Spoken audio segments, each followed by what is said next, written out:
This is Thames. We've interrupted our programming for our important announcement.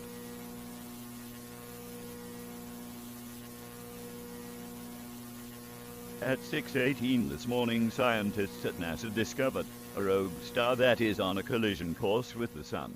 Within 5 to 7 hours it would have passed the Oort cloud, and it will be visible from Earth.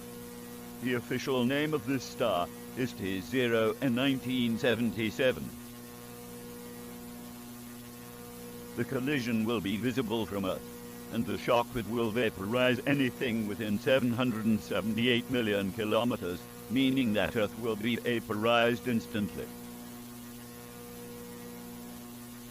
We had our calculations wrong, and we have 90 seconds until the collision happens. Race loved ones, or do an activity that comforts you. God bless you all.